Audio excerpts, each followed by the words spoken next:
हरियाणा देश भर में चर्चा में है। आईपीएस के आत्महत्या के बाद लगातार सरकार पर, संगठन पर, न्यायिक व्यवस्था पर बहुत सारे लोग सवाल उठा रहे हैं। इस पूरे प्रकरण से एक बात की तो मतलब बिल्कुल सच सामने आ गया, कल ही खुल गई कि हमारे देश में और राज्यों में जो प्रशासन है, पुलिस है, उसमें राजनीति और जो सामाजिक बुराइयां हैं इतनी हद तक मतलब घुसपैठ कर गई हैं कि इस तरह के दुखद प्रकरण सामने आ रहे हैं। यदि उनकी बात सही है तो एएसआई ने जो आरोप लगाया है उसको हम गलत कैसे मान लें? तो इसका मतलब तो ये हुआ कि पूरन कुमार जी भी कहीं ना कहीं इतने तो पाक साफ नहीं है। दोनों आत्महत्या किया है तो अगर जाने वाले के अंदर राजनीति नहीं होती तो एक तरफ गए थे तो दूसरी ओर भी जाते हुए दिखते कि भाई यहाँ भी जाकर के हम देखें कि यहाँ इसने क्यों कर लिया आत्महत्या। आम तौर पर जो नॉन दलित ऑफिसर्स होते हैं उनके घर में बच्चे का भी बर्थडे हो तो दलित अधिकारियों के परिवारों को बुलाया नहीं जाता। तो एक सेंस ऑफ एलियनेशन वो अधिकारी बनने के बाद भी खत्म होता हुआ नहीं दिखता है कि कम से कम वे लोग जो देश के कर्णधार बनने जा रहे हैं कम से कम ऐसे मौके पर राजनीति नहीं करें। जब आप शो पर राजनीति करने लगते वो मुझे दुख होता है। और जाति एक सच्चाई है, एक तरह का है, और वो आईएएस पीसीएस सब लेवल पर रहता है। आरक्षण जाति के लिए हो सकता है, पढ़ाई में और नौकरी में, लेकिन न्याय में नहीं हो सकता। अगर किसी ने चाकू मारा है तो वो अपराधी है, वो हिंदू है, मुस्लिम है, दलित है, ईसाई है, इससे क्या फर्क पड़ता है? किसी ने बम फेंका है तो वो अपराधी है, किसी ने रिश्वत ली है तो वो अपराधी है। नमस्कार, स्वागत आप सभी का। आप देख रहे हैं खबरों के खिलाड़ी। मैं हूं आपके साथ प्रतीक्षा। हरियाणा में एक आईपीएस अधिकारी ने आत्महत्या की, उसके बाद एक एएसआई ने भी आत्महत्या कर ली। ये पूरी कहानी इस हफ्ते इतनी चर्चा में रही कि हमने ये सोचा कि ज़रूरी है कि इस चल रहे प्रकरण और कहानी के पीछे की वजह क्या हो सकती है उसको थोड़ा खंगाला जाए। हरियाणा देश भर में चर्चा में है। आईपीएस के आत्महत्या के बाद लगातार सरकार पर, संगठन पर, न्यायिक व्यवस्था पर बहुत सारे लोग सवाल उठा रहे हैं। क्या है इस पूरे प्रकरण की कहानी और क्यों लगातार ये चर्चा में है, इसी विषय के साथ हम हाजिर हैं। रामकृपाल सिंह जी वरिष्ठ पत्रकार हमारे साथ हैं, राकेश शुक्ल जी हमारे साथ हैं, अवधेश कुमार जी हमारे साथ हैं, अभिषेक कुमार जी नए गेस्ट हमारे साथ हैं, अमर उजाला सलाहकार संपादक विनोद अग्निहोत्री जी हमारे साथ हैं और अमर उजाला डिजिटल के संपादक जयदीप कर्णिक जी भी हमारे साथ मौजूद हैं। आज शुरुआत थोड़ी पीछे से करते हैं। विनोद सर, जिस तरीके से पिछले कई दिनों से हरियाणा का ये मामला चर्चा में आता है, हम इसलिए इसको खबरों के खिलाड़ी का विषय रख रहे हैं क्योंकि इसमें पूरे जो व्यवस्था है उस पर भी सवाल उठ रहा है और दूसरा अब ये मामला वो जाति तक पहुंचने लगा है। कांग्रेस के तमाम नेता पहुंच गए हैं, जो आत्महत्या की है आईपीएस अधिकारी ने उसके लोगों के मिलने के लिए, फिर एएसआई ने, फिर वो दलित है, फिर वो जाट है। ये कहानी पूरी इस तरीके से राजनीतिक रंग लेने लगी है। कैसे देख रहे हैं? प्रतीक्षा, इस पूरे प्रकरण से एक बात की तो मतलब बिल्कुल सच सामने आ गया, कल ही खुल गई कि हमारे देश में और राज्यों में जो प्रशासन है, पुलिस है, उसमें राजनीति और जो सामाजिक बुराइयां हैं इतनी हद तक मतलब घुसपैठ कर गई हैं कि इस तरह के दुखद प्रकरण सामने आ रहे हैं। अब जो हरियाणा का प्रकरण है वो आईपीएस अधिकारी पूरन कुमार जी जो हैं वो सुसाइड करते हैं। सुसाइड करने के बाद वो अपना जो है पूरा एक लंबा चौड़ा 8 पेज का जो है एक सुसाइड नोट छोड़ते हैं, जिसमें 13 पुलिस अधिकारियों पर वो इल्ज़ाम लगाते हैं कि उनका उत्पीड़न किया गया, उनको हैरेस किया गया, जिसमें 3 पूर्व डीजीपी, मौजूदा डीजीपी, एसएसपी और पूरा डिटेल में भेजते हैं।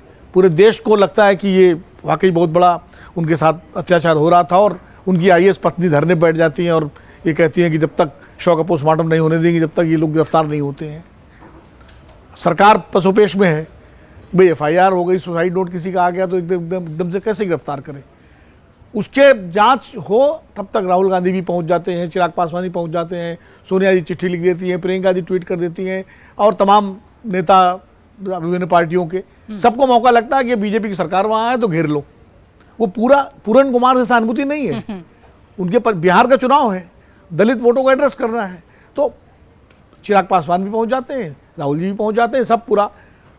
और उसी time ASI Sandeep Singh suicide कर लेते हैं, वो भी 5 पेज का नोट देते हैं। वो उधर अम्बेडकर जी की फ़ोटो रखते हैं, इधर भगत सिंह की फ़ोटो लगाते हुए घर वाले, और वो भी कहते हैं हम शव तब तक नहीं उठने देंगे जब तक कि गिरफ्तारी न हो जाए आईएएस अधिकारी जो आईपीएस की पत्नी है उनकी और उनके भाई की। तो इतना उलझ जाता है मामला। और जो संदीप सिंह हैं वो जो नोट लिखते हैं उसमें पूरन कुमार पर भयानक भ्रष्टाचार के आरोप लगाते हैं और वो कहते हैं कि भ्रष्ट है, क्योंकि जो सुशील कुमार जो पीएसओ था पूरन कुमार का, उसकी अरेस्ट हुई। उसकी अरेस्ट के बाद उसने जो बयान दिया जांच में, उसमें पूरन कुमार जी के बारे में बताया, और जो शराब व्यापारी जिस आरोप है जिससे कि पैसे की उगाही का आरोप है, हाँ। उसने जो 164 में बयान दिया और वीडियो दिया, उसमें पूरन कुमार जी पर उंगली उठा दी। ऐसी परिस्थिति में उनके सुसाइड होता है। और जब गिरफ्तारी की मांग तेज होती है अधिकारियों की, तो संदीप सिंह वो किस मनोदशा में आते हैं, उनको लगता है कि शायद अगर दबाव बढ़ाओ गिरफ्तारी हुई तो सबसे पहला नंबर उन्हीं का आएगा, क्योंकि पूरन कुमार लिख के गए थे कि संदीप सिंह ने उनसे कहा कि अगला नंबर तेरा है। तो ये अब इससे होता है कि हरियाणा की जो ब्यूरोक्रेसी है और जो पुलिस है, उसमें जातीय संघर्ष और व्यक्तिगत भ्रष्टाचार और स्वार्थों का मामला इतना ज़्यादा गहरे धंस गया है कि इस तरह की घटनाएं सामने आ रही हैं। शत्रुजीत सिंह जो डीजीपी हैं, उनके बारे में ये चर्चा है कि उन्होंने हरियाणा राज्य काडर के कई अधिकारियों के खिलाफ कार्रवाई की, उनके खिलाफ भ्रष्टाचार की शिकायतें आई, उन्होंने कार्रवाई की। अब इस मौके पर पूरा हरियाणा जो राज्य जो पीसीएस अधिकारी हैं स्टेट के, वो गोलमामबंद हो गए शत्रुजीत कपूर के खिलाफ। एसएसपी वहाँ जाट वर्सेस नॉन जाट का मसला हो गया, क्योंकि जो सरकार ने एसएसपी को हटाया तो जिन एसएसपी को लगाया वो दलित समुदाय के हैं, रोहतक के। तो इतना मामला उलझ गया कि सच कहाँ ये नहीं पता लग रहा है। अब स्थिति हो जाती है, भूपेंद्र हुड्डा पहुंच जाते हैं उनके यहाँ, संदीप सिंह के यहाँ। भूपेंद्र हुड्डा राहुल गांधी को रिसीव तो करते हैं चंडीगढ़ में, लेकिन साथ नहीं जाते, साथ दीपेंद्र को भेजते हैं, और राव नरेंद्र सिंह जाते हैं। और उसके बाद हुड्डा जी चले जाते हैं वहाँ, क्योंकि उनको ये चिंता है कहीं इनेलो वाले ने पहुँच जाए। वो दिग्विजय, उनके जो चौटाला जी के जो पोते हैं, क्या नाम है उनका, जो दुष्यंत, तो जाट पॉलिटिक्स आ जाती है, तो हुड्डा जी पहले लीड लेते हैं। तो सवाल ये है कि ऐसी घटनाओं में बजाय ये कि एक दूध का दूध पानी का पानी करके निष्पक्ष जांच हो, जो दोषी हो उनको सजा मिले और जो निर्दोष हो छोड़े जाएं, अब उसमें लेकिन वहाँ राजनीति होती है। अब मैं एक व्यक्तिगत अधिकारी है मनोज यादव, जो पूर्व डीजीपी, जिनके बारे में मैं व्यक्तिगत रूप से जानता हूँ कि निहायत ईमानदार और निहायत काबिल अफसर हैं। वो कम से कम 20 साल तो आईबी में रहे वो। उसके बाद हरियाणा काडर के थे, डीजी हुए। तो जांच भी होती है सर? हाँ, मैं बता रहा हूँ उनकी। वो उसके बाद वो जो है उसमें डीजीपी रहे। डीजीपी के बाद फिर वो आ गए ह्यूमन राइट कमीशन के डीजीपी रहे, फिर वो रेलवे आरपीएफ के डीजीपी रहे और रिटायर हुए। अभी हरियाणा सरकार का जो प्रशासनिक वो है उसके वो डीजी हैं। वो इस तरह के अधिकारी हैं कि उनके खिलाफ पूरन कुमार ने लगाया इसका एक आरोप कि मेरा इन्होंने वो किया है हैरेसमेंट। मैं जानता हूं व्यक्तिगत रूप से मनोज यादव को कि वो जिस विचारधारा के हैं, जिस सोच के हैं, वो हैरेसमेंट वाले नहीं, बल्कि वो तो हैरेसमेंट अगर कोई कर रहा हो तो उससे खिलाफ खड़े होने वाले लोगों में। उसकी जांच हुई, चीफ सेक्रेटरी ने की, उसमें उनको बरी किया गया। फिर SC/ST कमीशन ने की, उसमें बरी किया गया। फिर नेशनल SC/ST कमीशन की, उसमें बरी किया गया। दोनों के खिलाफ हाई कोर्ट में गए पूरन कुमार जी, हाई कोर्ट से उनकी रिट खारिज हो गई। ये सारी चीज़ें मतलब पेपर में है, लेकिन उनका भी नाम है उसमें। अच्छा, अगर किसी आदमी ने 2020 में हरेस किया तो 5 साल बाद वो जो है अबेटमेंट ऑफ सुसाइड में कैसे आ जाएगा? ये बहुत सारे, जबकि सुप्रीम कोर्ट का फैसला है कि 48 घंटे से ज़्यादा अगर हो जाए तो अबेटमेंट ऑफ सुसाइड का मामला नहीं लगता है। ये बहुत कानूनी पेश। मेरा तो मानना ये है कि इस मामले में एक निष्पक्ष किसी जज से, हाई कोर्ट के कम से कम सिटिंग जज से पूरी जांच कराई जाए, और अगर जो भी दोषी हो उसको सजा दी जाए, और बजाय राजनीति ना हो कि दलित जाट और ये आपस में एक दूसरे आरोप प्रत्यारोप, कांग्रेस बीजेपी, इसके बजाय निष्पक्ष जांच की जाए, और निष्पक्ष जांच के आधार पर ही उसमें दूध का दूध पानी का पानी हो। बहुत गंभीर मसला है ये पूरी ब्यूरोक्रेसी पर सवाल खड़ा करता है। मुझे लगता है इसकी इस दृष्टि से जांच होनी चाहिए। राकेश सर, जिस हिसाब से विनोद सर कह भी रहे थे कि ये जो पूरी तस्वीर है ब्यूरोक्रेसी की, वो इस हमाम में सब नंगे नजर आ रहे हैं। अगर कहानी सच में जांच वांच के लेवल तक पहुंचती है, अच्छे से जांच बिठाई जाती है, कोर्ट तक मामला जाता है, तो क्या लग रहा है कि बहुत ऊपर तक जो है मामला फंसेगा इसमें? देखिए, सबसे पहले तो हमें ये समझना चाहिए कि भारतीय जनमानस के मन में एक आम धारणा बना दी गई कि IAS और IPS जो है सृष्टि का सबसे बुद्धिमान प्राणी है, और उसी धारणा ने इनके मन एक ऐसा वहम तैयार किया कि जो IAS और IPS के अंदर अहम पैदा कर देता है। तो उस अहम के चलते एक नई तरह की परिस्थितियां तैयार हुई हैं भारत में IAS और IPS के बीच में। अब देखिए, दोनों UPSC से सिलेक्शन है, लेकिन दोनों के कैडर अलग हैं और दोनों की लामबंदी अलग है। आप देखेंगे कि IAS IPS एक ही सेक्टर यानी एक ही डिस्ट्रिक्ट पे काम करने वाले पुलिस अधीक्षक और कलेक्टर के बीच में आप कभी भी सामंजस्य नहीं पाएंगे। दोनों के बीच में अधिकारों को लेकर कहीं ना कहीं पेच फंसी होती है। अब यदि हम मान लें कि पूरन सिंह जी जो आईपीएस हैं, उन्होंने आत्महत्या किया, 13 अधिकारियों के नाम दिए, 9 पेज की चिट्ठी लिखी, तसल्ली से चिट्ठी लिखने के बाद उन्होंने अपने प्राण त्यागे, तो यदि उनकी बात सही है तो एएसआई ने जो आरोप लगाया है उसको हम गलत कैसे मान लें? तो इसका मतलब तो ये हुआ कि पूरन कुमार जी भी कहीं ना कहीं इतने तो पाक साफ नहीं है जितना ये प्रदर्शन बनाया गया कि क्योंकि वो दलित है इसलिए ये सारा कांड हुआ। तो ये जो नया पूरा सिस्टम बन रहा है, अब उस पूरे सिस्टम में मुझे लगता है कि अपने केंद्रीय मंत्री नितिन गडकरी जी एक कार्यक्रम में बोले थे कि इस पूरे सिस्टम में जो नीति निर्धारण तंत्र हैं उससे आईपीएस और आईएएस को निकाल दिया जाए तो पूरा देश की बहुत सारी व्यवस्थाएं सुधर जाए। यदि इनको मूल काम में लगा दिया जाए तो इनका मूल काम है जनसेवा। तो जनसेवा के अलावा ये दोनों कैडर तमाम तरह के कार्य करता है और उन्हीं कार्यों की परिणति ये है कि पिछले 10 साल में ये चौथी आत्महत्या है आईपीएस की। एक ऐसा युवा 29 साल का भी आत्महत्या किया है जिसने आरोप तो नहीं लगाया, लेकिन 29 साल की एज में आईपीएस बनने के बाद भी परेशान होकर उसने, लेकिन पूरन कुमार जी जिस परेशानी की बात कर रहे हैं कहीं ना कहीं मुझे लगता है वो संदिग्ध है।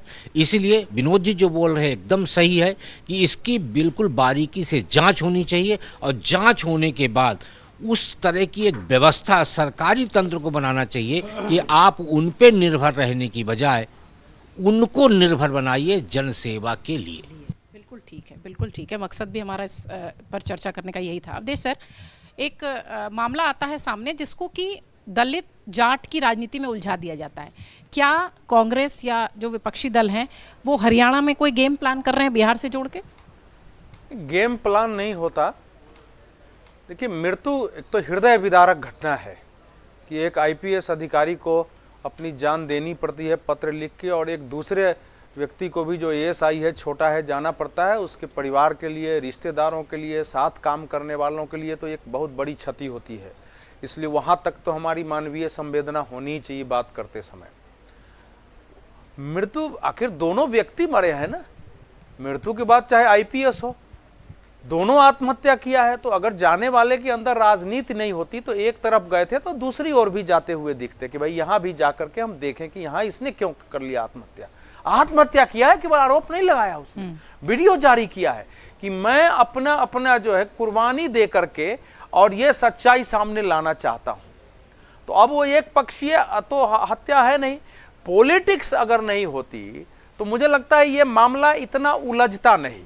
हमारे देश में यह है कि ये हमारे समाज में दलितों के ऊपर अत्याचार हुए हैं, समाज में वो वंचित रहे हैं, उनके लिए संघर्ष हुए हैं, ये बात सही है। लेकिन आईएएस आईपीएस होने के बाद भी अगर कोई दलित है उस पर उसके लिए अनुसूचित जाति जनजाति कानून में मुकदमा लड़ सकता है, तो ये तो भयानक परिस्थिति है जिसको फैसला करना है और वो उस रूप में लिख रहा है।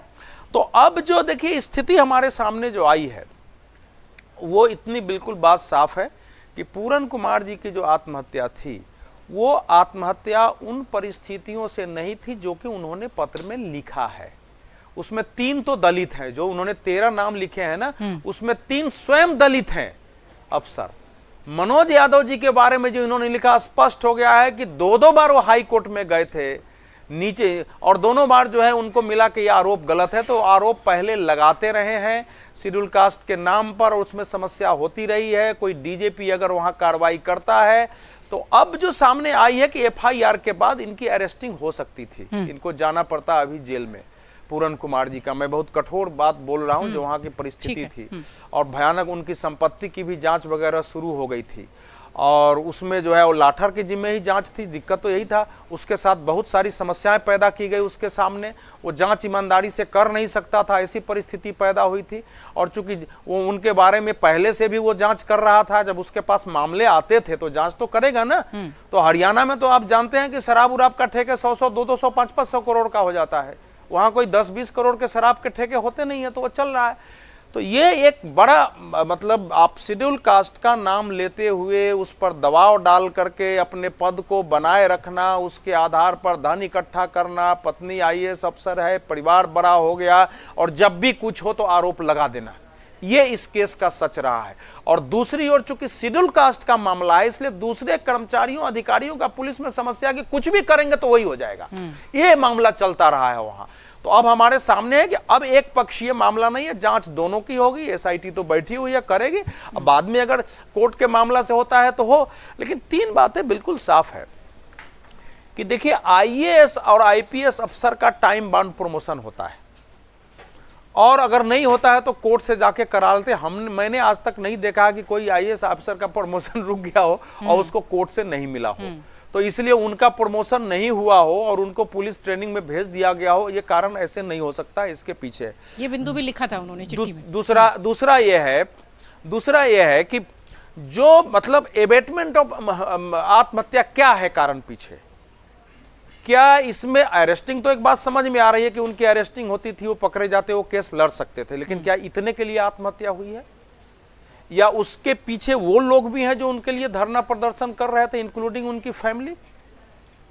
कि कुछ जब होते हैं तो इसको लेके परिवार में बहुत सारे समस्या होती है, रिश्तेदारों में समस्या होती है, बहुत सारे धन आप इधर उधर बांटे हुए रहते हैं, उन पर छापे पड़ने की संभावना होती है, बहुत सारी परिस्थिति होती है। दूसरी होती है, तीसरी होती है कि आखिर ऐसी परिस्थिति में इतना बड़ा अफसर जब चाहता तो गवर्नर से, मुख्यमंत्री से मिल सकता था कि ये परिस्थिति है।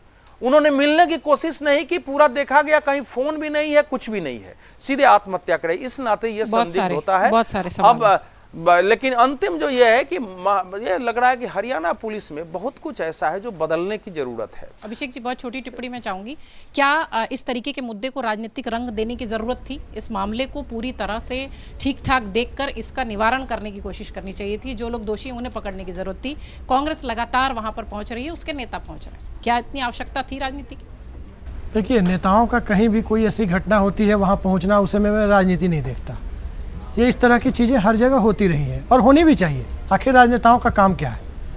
सवाल ये है कि इतने बड़े पद पर बैठा हुआ है कि यूपीएससी से सिलेक्टेड अधिकारी सुसाइड करने पर मजबूर क्यों हुआ? तो इसके 2 कारण हैं, मैं संक्षेप में आपको बता रहा हूँ। हम लोग जब सोशियोलॉजी पढ़ते थे तो उस समय इमाइल दरखिम नाम के थिंकर को पढ़ते थे, कई तरह के सुसाइडल थ्योरी पढ़ते थे। खैर, उस थ्योरी में मैं नहीं जाऊँगा, लेकिन जो हमारा सोशल स्ट्रक्चर है वो एक बड़ा कारण है। मैंने कई सारे गवर्नमेंट की कॉलोनीज में देखा है, जैसे दिल्ली में आप पंडारा रोड देखें, चाणक्यपुरी देखें, जहाँ गवर्नमेंट के ऑफिसर्स रहते हैं। आम तौर पर जो नॉन दलित ऑफिसर्स होते हैं, उनके घर में बच्चे का भी बर्थडे हो तो दलित अधिकारियों के परिवारों को बुलाया नहीं जाता।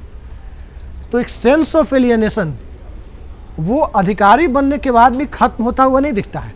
अब इस सोशल स्ट्रक्चर को आप दूसरे तरीके से देखिए। नरेंद्र मोदी अपर कास्ट से नहीं है, लेकिन नरेंद्र मोदी ने अपर कास्ट के गरीब लोगों को 10% आरक्षण दिया ईडब्ल्यूएस के नाम पर। ओबीसी के लोगों ने नरेंद्र मोदी को विलेन नहीं बनाया, लेकिन जनरल कैटेगरी के होने के बावजूद वीपी सिंह या अर्जुन सिंह ने पिछड़े वर्गों को आरक्षण दिया तो वो अपने समाज के बीच विलेन बना दिए गए। ये पूरे देश ने देखा है, समाज ने देखा है। ये सोशल स्ट्रक्चर की प्रॉब्लम है और इस प्रॉब्लम में इसका बीजारोपण होता है।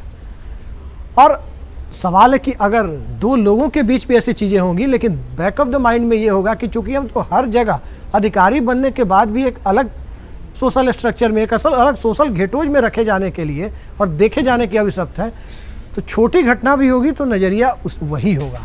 ये एक बड़ी परिस्थिति है। राहुल गांधी उधर इशारा करते रहे।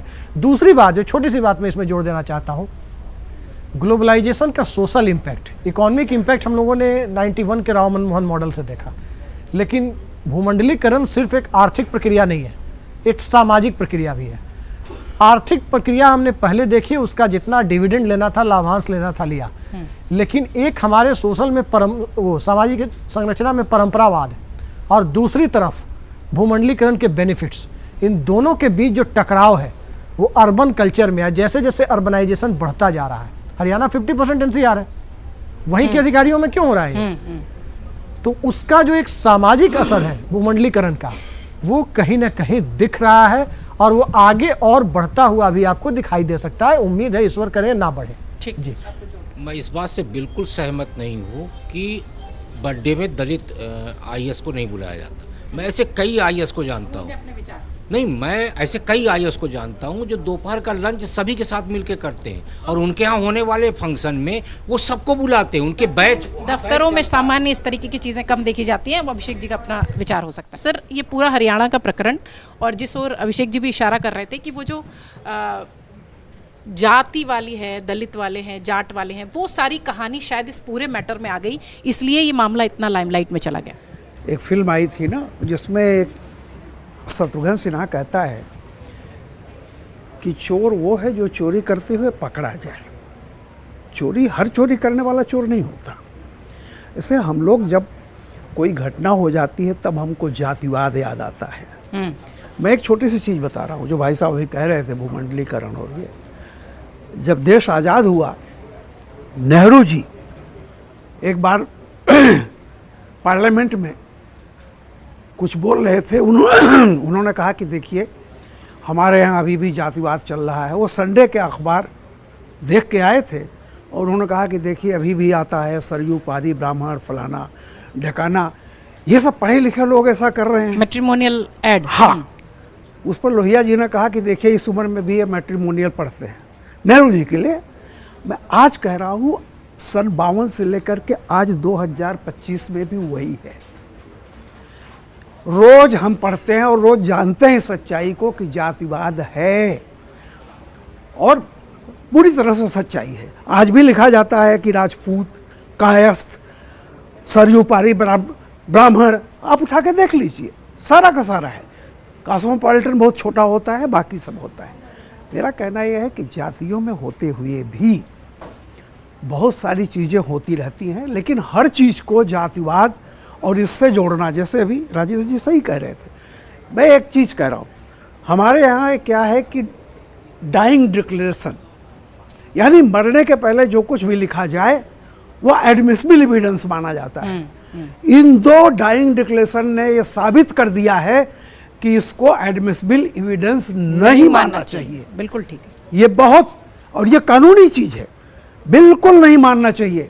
ऐसा नहीं है कि मरने वाला हमेशा सही बोल रहा हो, क्योंकि अगर सही बोल रहा होता तो दोनों में से दोनों कैसे सही हो बात सकते मैच हैं? करती, बात मैच करती। दोनों कैसे सही दोनों हो कैसे सकते सही हैं? पूरन यदि सही है तो तो एएसआई भी सही है। दूसरी चीज़ ये है कि देखिए, समाज में कुरीतियाँ हैं। मैं 40 साल का मेरा कैरियर हो गया। मैं 89 में लखनऊ में था। सबको मालूम है कि हर जगह पे आईएएस में इतनी लाबियाँ होती हैं। कायस्थ लाबी अलग है, ब्राह्मण लाबी अलग है। वहाँ के आईएएस महाभ्रष्ट एक आदमी को निकालते हैं, हर साल एक सज्जन थे। तो और एक मीणा और दलित लाबी एक अलग है, सब जगह है, लेकिन सब चीज़ें चलती रहती है। तो हमें देखिए, ये मानना पड़ेगा, 28 कैरेट गोल्ड से जेवर नहीं बनता। जेवर बनेगा जब उसमें तांगा थोड़ी मिलावट होगी। समाज है, समाज में बहुत सारी चीज़ चलती हैं। सोशलिस्ट समाजों में स्टेटा होता है, upper strata, lower strata, middle strata. हमारे यहाँ जातियाँ, मैं कोई जात का समर्थक नहीं हूँ, लेकिन उसी जातियों में समाज चलता रहता है। लेकिन जो गिद्ध है ना, अगर कहीं कोई मरा है या मरने वाला है, गिद्ध वहाँ पहुँचता है।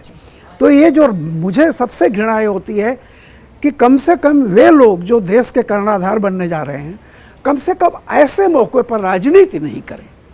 जब आप 100 पर राजनीति करने लगते वो मुझे दुख होता है। और जाति एक सच्चाई है, एक तरह का है, और वो आईएएस पीसीएस सब लेवल पर रहता है। ऐसी कोई नई बात नहीं है। विडंबना है सर देश की कि हम इतने बड़े उच्च पदाधिकारियों की बात करते हैं, प्रशासनिक सेवाओं की बात करते हैं, और वहाँ पर भी जाति की बात करते हैं। हरियाणा का ये पूरा मामला आप कैसे देख रहे हैं? क्या ये मामला ऐसा था जिसे कि भीतर ही लॉबिंग न करते हुए सुलझाया जा सकता था, अब उसका राजनीतिकरण हो रहा है? जब तक इस देश में अपराधों को चश्मों से देखा जाएगा तब तक हम सही तरीके की बहस कर ही नहीं पाएंगे। आरक्षण जाति के लिए हो सकता है, पढ़ाई में और नौकरी में, लेकिन न्याय में नहीं हो सकता। अगर किसी ने चाकू मारा है तो वो अपराधी है, वो हिंदू है, मुस्लिम है, दलित है, ईसाई है, इससे क्या फर्क पड़ता है? किसी ने बम फेंका है तो वो अपराधी है, किसी ने रिश्वत ली है तो वो अपराधी है। हम ये हम इतनी सीधी बातचीत क्यों नहीं कर सकते? दुनिया में कहीं भी होता हो, कहीं जाति होती हो, वर्ण होता हो, नस्ल होता हो, रंगभेद होता हो, लेकिन न्याय जब होगा, पहले तो पट्टी बंदी थी, अब तो हमने भारतीय न्याय संहिता में पट्टी भी हटा दी। पट्टी बंधने के अलग तर्क है और हटने के भी अलग तर्क है, पर पट्टी क्यों बंधी थी? कि हम ये नहीं देखेंगे कि ऊंचा नीचा अमीर गरीब है कौन है, बस न्याय होना चाहिए। वो अपराधी है। और हटा इसलिए दी कि न्याय की देवी खुली आंखों से देख ले कि हो क्या रहा है। अगर हो ये रहा है कि एक आईपीएस अधिकारी अपनी आत्महत्या का नोट लिखता है और उसी आईपीएस अधिकारी का एक पूरा लंबा इतिहास है, और दूसरा एक और पुलिस का अधिकारी जो एएसआई है वो अपने सिर में गोली मार लेना कोई छोटी बात नहीं है। और मुझे आश्चर्य होता है कि अगर वो ईमानदार था, उसको चाहे कितना ही प्रताड़ित किया जा रहा था, उसको गोली मारने की जरूरत क्यों पड़ गई? और आईपीएस अधिकारी मर जाए, और उसकी पत्नी आईएएस है, वो जापान में थी उस वक्त, और इतने रसूखदार लोगों को अगर न्याय के लिए इतना संघर्ष करना पड़ रहा है, तो सबसे पहले ये सोचिए कि जिसके पास ये रसूख नहीं है उसके घर न्याय कैसे पहुंचेगा? न्याय की देवी आंखें खोल लिए तो देखो, हे न्याय की देवी मी लॉर्ड, आप बताओ कि अगर किसी ने भ्रष्टाचार किया है तो दलित है नहीं, इससे मुझे क्या फर्क पड़ता है? किसी रोहित वेमुला की फांसी पे सारे राजनेता वहां क्यों पहुंच जाते हैं उसके हॉस्टल में, और किसी अखलाक के फ्रिज में मिला हुआ जो मटन है उसको लेकर इतना हल्ला क्यों करते हो आप? अखलाक एक आदमी है, रोहित वेमुला एक व्यक्ति है, पूरन सिंह एक व्यक्ति है जिसने आत्महत्या कर ली है। वो चाहे कितना ही बड़ा अधिकारी हो, अगर वो भ्रष्ट था तो उसकी सजा मिले, और किसी ने उसको आत्महत्या के लिए उकसाया तो उसकी सजा मिले। क्या इतना स्पष्ट होकर हम न्याय को देखना सीखेंगे या नहीं सीखेंगे? और जब तक नहीं सीखेंगे हम कभी भी सही तरीके से बात कर ही नहीं पाएंगे। ये विषय इसलिए भी इतना संजीदा है क्योंकि इसमें न्याय व्यवस्था पर भी सवाल है, ब्यूरोक्रेसी पर भी, प्रशासन पर भी और सरकार पर भी। इस तरीके की जब मामले आते हैं तो निश्चित तौर पर एक पक्ष जो होता है उस पर सवाल ज़रूर उठने लगते हैं, लेकिन जैसा कि रामकृपाल सर ने भी कहा कि इस तरीके के मामलों में सुझाव की ओर बढ़ना चाहिए, इसे हटाने की ओर बढ़ना चाहिए, ना कि राजनीति की ओर। आपकी क्या प्रतिक्रिया है इस पूरे मामले पर? कमेंट बॉक्स आपके लिए खुला हुआ है। आप सबका बहुत शुक्रिया, तमाम मेहमानों का और दर्शकों का भी बहुत शुक्रिया।